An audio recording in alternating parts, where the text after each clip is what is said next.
Welcome to the first episode of It's Not an IT Problem. The reasoning why I wanted to set this up was to try and start the conversation and dialogue around and informing and educating why cybersecurity is not just an IT problem. It's not even an IT problem to start with. It's been traditionally thought as that way, but we need to try and start shifting the thinking and the maturity of that train of thought towards where it actually is and where it resides now. Now, why this matters? It's not an IT problem, as simple as that. IT exists to support the operational needs and outcomes of the organization. That's their job. Make sure Outlook is working, make sure the servers are available, make sure the business can achieve from technology the business outcomes. That is their goal. The purpose of cybersecurity is to enable business growth, to ensure business productivity is met through security. It is there to ensure that the organization has a risk profile that's in line with its tolerance and in line with its risk appetite. That is what it's there to do. It is not there to make sure your email works. It's not there to be the department of no. It is there to be the department of how about we do it this way. It is cybersecurity's role, duty, and responsibility to provide a secure operating environment by way of advice and education and risk assessment. It is not our place to say, no, you can't do that. We say, well, how about we address it this way instead? And this is where IT and cybersecurity differ. IT's focus is to make sure the business has the tools they need to go to market. Cybersecurity makes sure they're doing so in a safe way. Cybersecurity is a business risk. It is not a tech risk. It is not an IT risk. It is a business risk. This means it needs to be handled, managed, and developed by the board.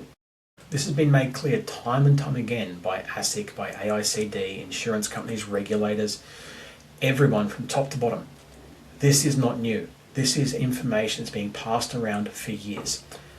But time and time again, boards are still behaving as if it is an IT operational issue. It is a governance problem, not a technology gap issue. There needs to be governance applied across cybersecurity and cybersecurity risk from the board. That demonstrates this capability and alignment from the top down. Regulators like that.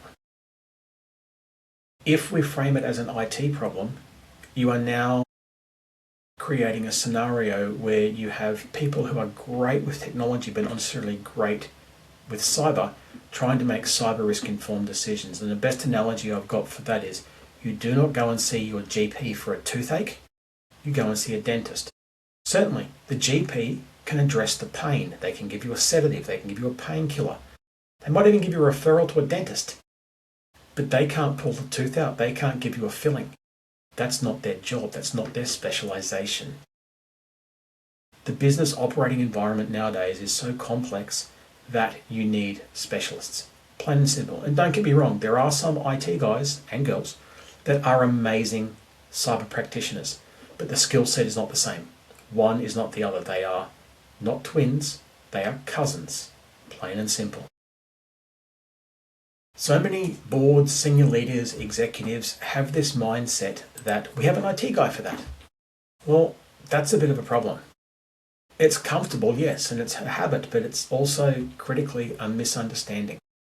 Now, as I stated earlier, the purpose of cybersecurity is to analyse and assess risk and provide a secure option for the business to continue down their revenue pathway. It's IT's job to make sure they have the tools and systems. They may meet in the middle, they may not. But it is not the place of IT to establish governance structures. That is the place of the board. And to effectively establish cybersecurity governance structures, you need to have experts supporting those decisions and those processes. It doesn't have to be full-time. You can bring in a contractor, bring in a consultant, bring in a firm, do whatever it might be. But at its core, IT runs systems. Cybersecurity manages risk, exposure, and blast radius. Now, that last term, blast radius, probably need to explain what that means. It's generally a term borrowed from the military, which is how big a bang.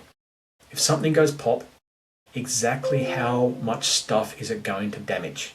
How much stuff is it going to hurt? What is the flow-on effect? If we look at the Medibank breach from a few years back, their managed service provider got compromised. That allowed them, as a downstream client of that managed service provider, to be caught in the blast radius. So when something goes off and something goes wrong, how many people are hurt?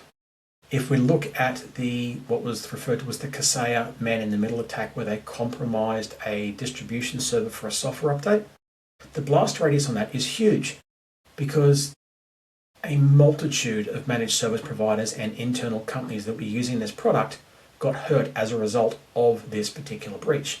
That's the blast radius. How big a bang happens when something goes wrong? Now, these specialists exist for a reason. It's because it's not straightforward.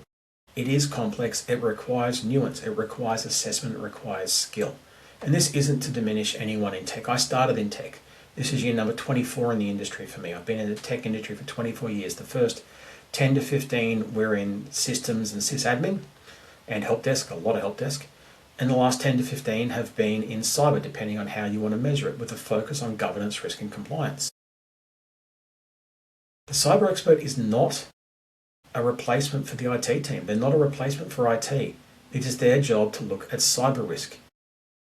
It's a two-way street in that regard. IT is not a replacement for cyber. Yes, a lot of managed service providers do amazing work in the frontline cybersecurity, so the patching, the antivirus, the endpoint detection remediation, the design of networks and firewalls. Great.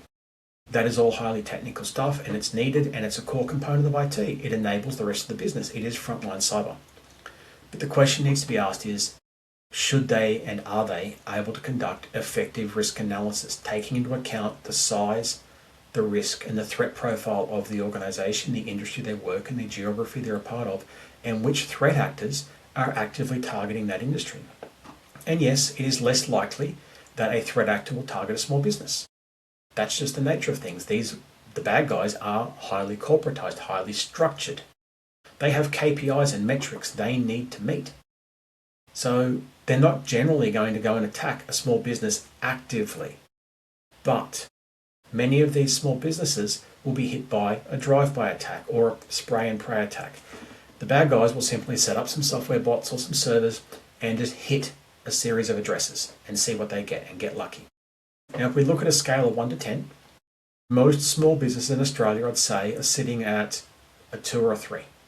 So the bad guys only have to hit a 4 to be able to knock out a small business or a medium business, or in some cases, some large businesses based on some of the clients I've seen. So what we need to do is simply, we don't have to be the best in the block. We don't have to get to a 10. We don't have to even get to a 9 or an 8. We've got to get to a 4 or a 5. That's not that hard. It just comes down to asking the right questions. Now, we need to call out that board members have duties and obligations, and that personal liability is no longer just theoretical. They have a duty of care and diligence. Regulators, insurance providers, courts, they increasingly expect evidence, and active evidence of active, planned, and considered cybersecurity oversight. The passive reliance on management assurances isn't defensible. Boards, they don't have to be technical specialists. There's no point. They are finance specialists, risk specialists, legal specialists, sales specialists. Do they need to have someone who can explain cyber risk to them? Certainly. If there is a cyber specialist on the board, that is amazing. Fantastic. I would encourage that. But that being said, is the IT guy able to speak in cyber risk language? Is the cyber guy you're speaking to able to speak in cyber risk language, or are they talking shop? There is no point speaking tech to executives. You have to speak their language, so you need to be engaging with the right level and the right seniority of cybersecurity specialist to ensure your organization is being given the correct and proper information. There is no point me talking to a board saying, oh yeah, we patched 2,000 vulnerabilities this month, we reconfigured the network segmentation to do this, we closed out this vulnerability, and we've got a risk in this space. They don't care. That is gobbledygook. That serves no point whatsoever in explaining the organization's position. You need to go in with a framing of language that explains the risk in business risk terms. We've got an increased exposure around cyber risk due to poor compensating controls or mitigating controls in our network. What we want to do is we want to invest $60,000 over the next 12 months to lower that risk. This is what we will do. I didn't mention a technical specific control there at all, but I talked what the risk to the business was because we've identified the risk, we identified the problem and a remediation strategy. Now, if you want to take it to the next level, you can move down the path of cyber risk quantification, but that is a whole other thing that I'll be talking about later. Amazing methodology, but it takes a fair amount of work to implement. But as I said, boards do not need to have technical depth. They do need to be able to demonstrate defined and actioned governance, that they have taken active steps towards doing what they are obligated to do. Now, if we want to know what good board level cyber governance actually looks like, there needs to be clear ownership of cyber risk. I can't state that enough. Cybersecurity risk management dies on the vine if top level management does not buy in. That's it. That's all there is to it. If they don't follow the processes, follow the policies, support the initiatives, then you are literally throwing money down the drain. There is no point even trying it. And that's because the staff will model the behaviour of what they see. If the executives are getting exemptions to work around security policies and processes, then you've got a problem. The staff are then going to wonder, well, why do we have to do that and they don't? And if the argument is, but we're an exec, well, you're also a higher level target. Because you're an exec, you have access to data, you have access to money, you have access to approvals.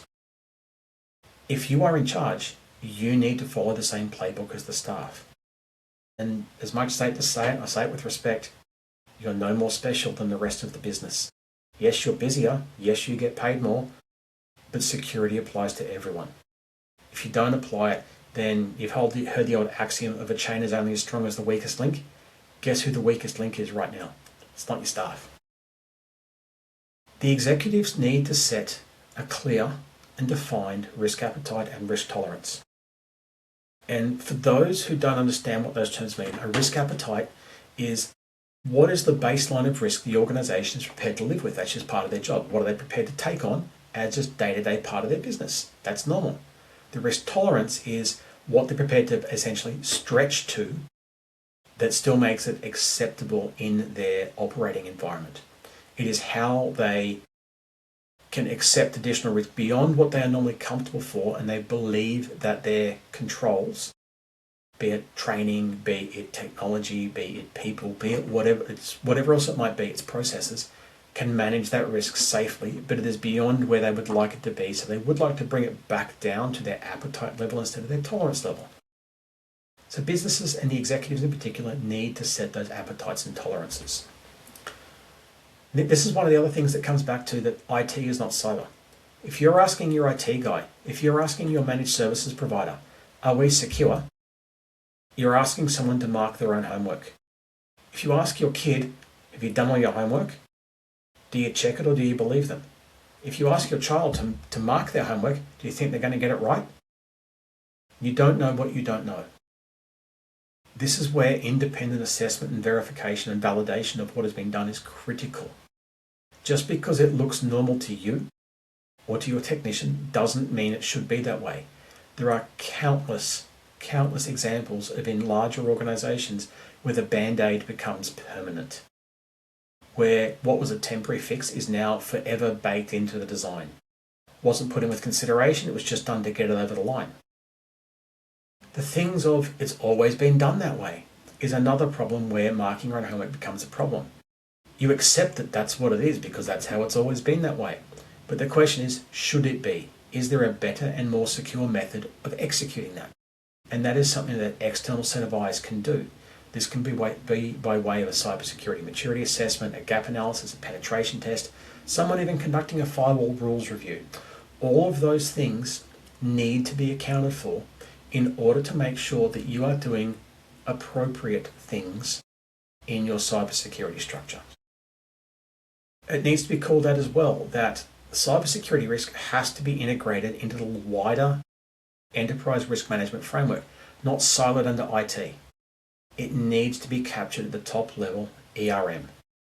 If you're not doing that, then you're not actually considering cyber risk, you're making an IT problem. And we're back to square one. Cyber is not an IT problem, it's a business problem. You have to conduct regular reviews of all of what you've done. Develop continuous improvement. Plan, do, check, act over and over and over again. I'm not saying do it every day, but do it periodically. This is one of the reasons I like the ISO 27001 framework. It encourages and it mandates plan, do, check, act. You look at what you're doing, you look at your risks, you look at your threats, and then you take a step back and go, could we be doing more? Should we be doing more? Based upon our risk and threat profile, what else could we do? Do we get expert advice in from external to tell us what things look like? How do we do it? How do we address it? Regular review and continual improvement helps the business improve and grow. Cybersecurity are never done. It is a continuous ladder, and the ladder is just ticking down and down, further and further each time. So as you climb up and up, you're slowly getting better, but the question to ask is, if you're not climbing, then you're actually sliding down.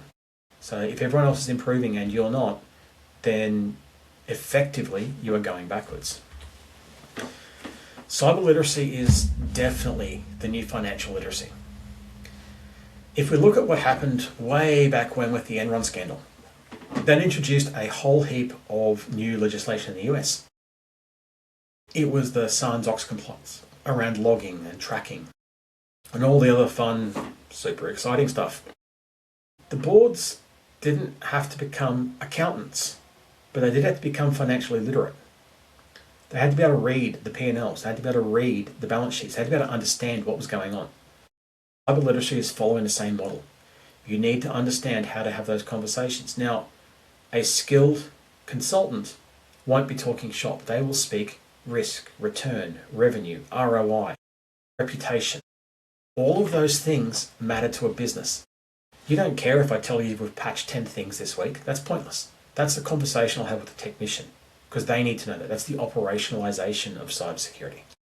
You need to understand what the impact on your business is. We have kept the organization secure by keeping the software up to date. That's it. We've maintained your risk. We haven't lowered your risk. We haven't increased your risk. Your risk would have had a blip because a vulnerability came out and it came back down because we patched it. Now, there are other things we can do to continually improve that, but that is what you need to account for.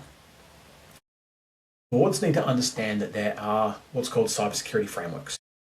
They are large, sometimes, models or methodologies by which to implement, manage and maintain cybersecurity from either a risk or prescriptive approach. If you want to look at the risk and scope-based approaches, ISO 27001, SOC 2, NIST CFS 2.0. If you want to look at the more prescriptive ones, Essential 8, SMB 1001. So when we say risk and scope, you need to be engaging with somebody who can assess the risk, evaluate the threat, and make recommendations. Evaluate, draft, and write policy, and make recommendations on how to improve things and document what you are doing so you can start getting on that plan, do, check, act process. The prescriptive ones like Essential 8 and SMB 1001 are exactly that. Thou shalt, thou will, thou must. Now, ISO 27001 doesn't really mandate you to implement any technical controls. It requires you risk assess them. SOC 2 isn't far behind, and this CFS is very similar. But things like the SMB 1001, you will have a firewall. You will have a password manager. You will have backups. There is no if, buts, or maybes. You will do this. And that's why for the smaller organizations, the SMB 1001 is an amazing framework. It's prescriptive. It makes it very clear what is required and what is expected. It doesn't require the more complex conversations around risk and governance. You've made a governance decision to implement SMB 1001, which is fantastic. And you head down that pathway to implement the 20 plus controls to do it for the gold level. If you want to go for platinum and diamond, you can do that. I went and did diamond to demonstrate it could be done and put me in a position to educate and inform managed service providers and other vendors on how to do it. It's a fairly straightforward framework. There are a couple of nuances, but overall, it's great. And it's really well suited where an organization doesn't need a larger framework like ISO, SOC, or NIST, which should always be considered, but it needs to be considered in the context of what is appropriate for the business. The organization's board needs to be happy to have the conversation and ask the question of if controls being recommended are appropriate for the organization's size and risk. And what I mean by that, there is no point trying to implement banking grade security on a mum and dad florist. That's pointless. It's how you break them. You need to understand what is appropriate for the size and risk profile of the organization. If a bank came to me and said, hey, we're thinking about not having encryption on anything, it'd be a very different conversation. But if a small business goes, hey, I don't think we need to set up network encryption, be like, that's a potentially tolerable risk. Let me explain the implications of that for you. You are running one location with two people. Let's talk it through. Might not even be a talk it through. It could be deemed to be a tolerable risk because it's two people. That's it. The context and size and risk profile and threat profile of the organization needs to be reflected in the cyber controls. Implementing a data loss prevention system is a complex and often time-consuming endeavor. It's quite complex to manage in many cases as well. But implementing it into a higher threat organization like a data center or a government agency, certainly we definitely want to be maintaining that level of data control. Implementing a corner store or a carpenter or a plumber, maybe not. Now, proportionality and context also matters. One size doesn't fit all. We talked earlier about ISO versus SMB. That's very true. Now, I've helped put in SOC 2 into a 8-person organization because they needed it. It was appropriate for what they wanted to do. At the same time, I've seen ISO in a 9-person company and I've implemented ISO into a 600-person company. All of those things, ISO is 100% flexible in how you do it. You have to assess the position of the organization. Size and risk, it matters. Proportionality matters. You need to make sure you're putting in the right processes and practices to be able to make sure the risk positioning is correct. Boards have to understand this risk context and not rely on simple checklists. Checklists create a false sense of security.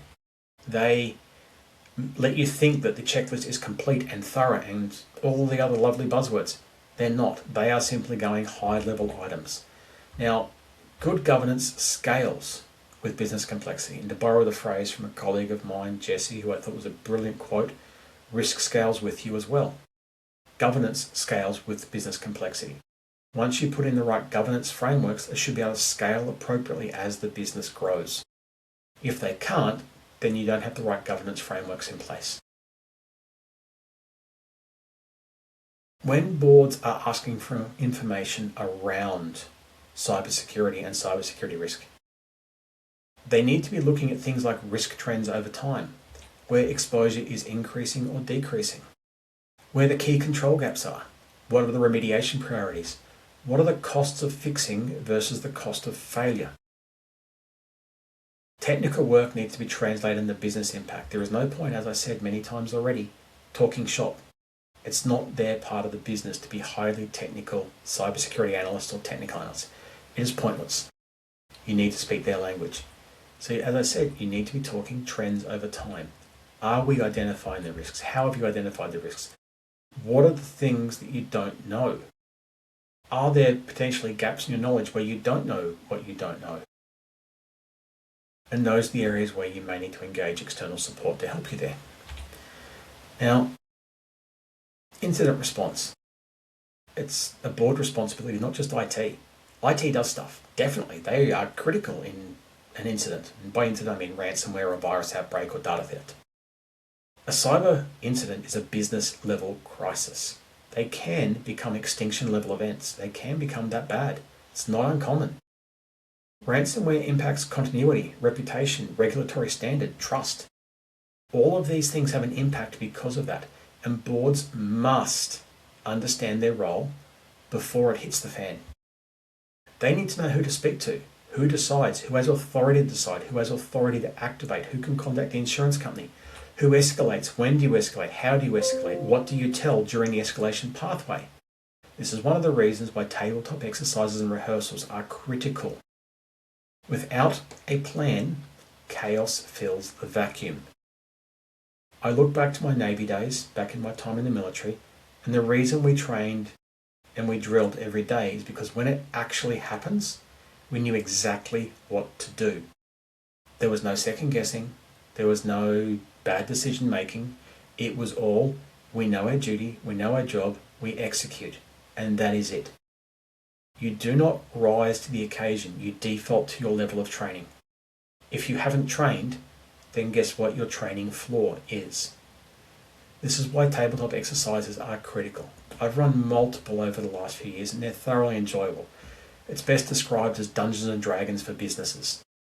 You get in the room, you put a scenario out there, you have injects, which are scenario modifiers to make things different or challenging or not just straightforward. Oh yeah, this broke, let's fix it.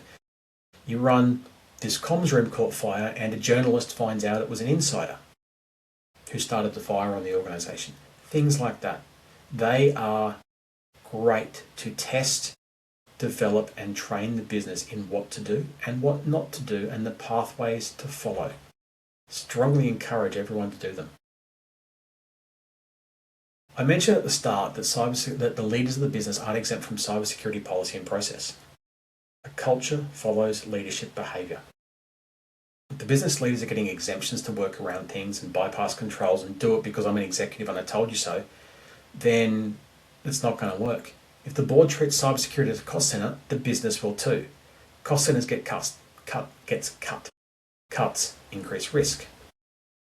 Cybersecurity is that enabler of trust, compliance, revenue continuity. It makes sure that what you're positioning to the market is true, accurate, and correct. It makes sure that you are meeting your obligations. It makes sure that you, if you need to meet ISO or SOC or NIST for a contract, you're actually doing it and doing it properly.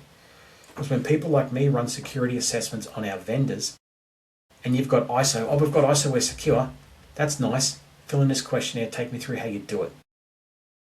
This stuff matters, and that if you're not doing it properly, it can get you bounced from contracts. In closing, governance matters, and I don't want this to be a fear-driven approach.